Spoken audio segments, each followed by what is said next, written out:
Hi loves, welcome back to my channel. So today is going to be my January favorites.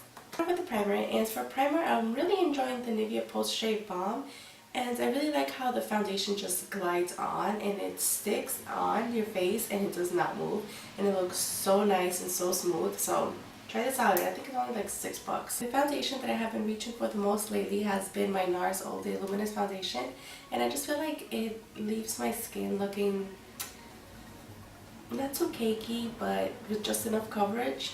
So I really like how this looks, and it also, like, when I have it on, I don't really feel it on my skin.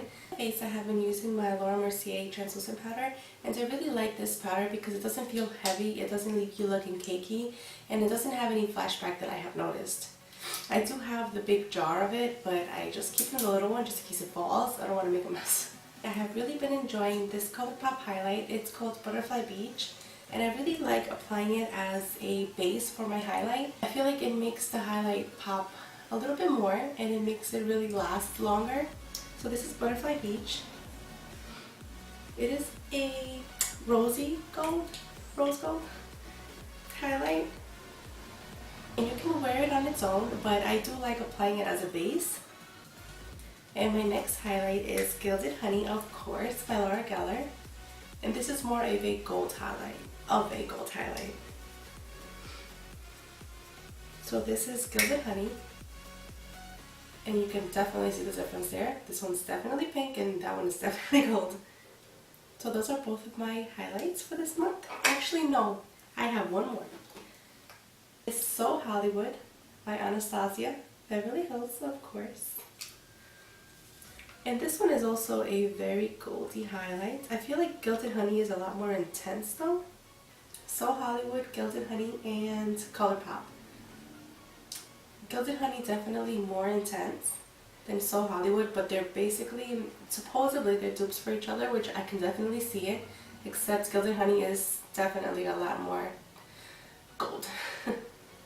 This product, I didn't think I would be reaching for it as much as I have been, and I really didn't think I would have use for it, but it was so pretty that I just had to get it, and I'm so happy I did because I love it.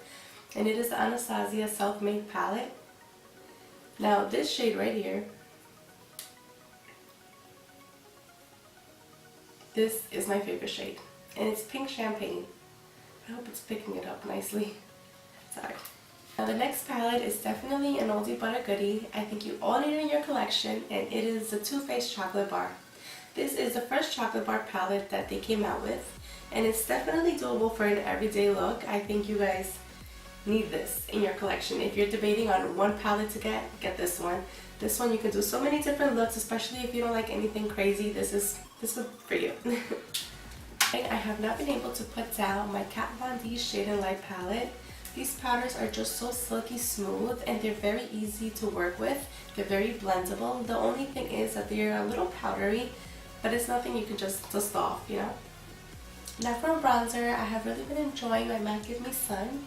I really like how it makes me look like I got a little tan going on, and it blends very well. The powder is also very, very, very soft. It doesn't feel powdery at all, and please excuse my nose.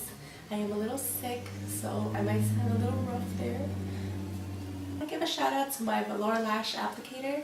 I love this little thing. I was debating so much whether I should order this or not, and I finally ordered it, and I do love how it applies my lashes. It helps me a lot.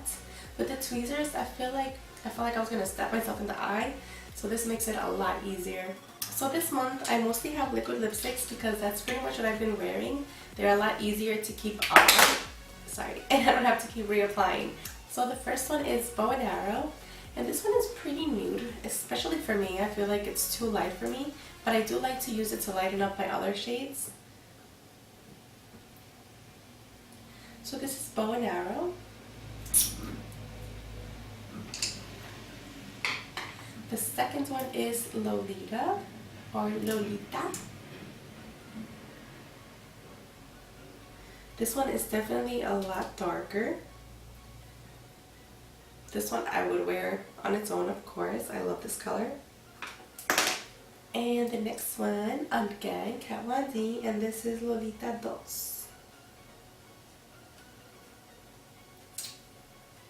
So my Lolitas and bow and arrow.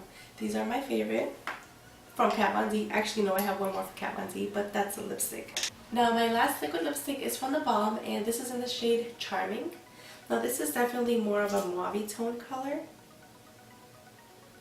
Oh god, my swatches are freaking horrible, I'm sorry. But the huge one right here is Charming. Excuse that swatch. Now the last two are lipsticks, and the first one is from Kat Von D. This is Cathedral, and this reminds me a lot of Lolita. It has that same kind of brown tone as Lolita. Now the next one is from MAC, and this is Stone. Now this one also I didn't think I would like, but I really do love how it looks, and that is Stone. Those are all my favorites for this month. I hope you guys enjoyed and found something in here that you might like and want to go purchase. I didn't include any brushes because I want to do a separate video on brushes, so let me know if you guys would be interested in that. So I do apologize for this raspy voice. I'm getting so sick I had to stop I don't know how many times to have a drink and cough and sneeze. But I really wanted to get this video out, so I hope you guys enjoyed it, and I will see you guys on my next one. But I wanted to get this video out before it's like February 30th.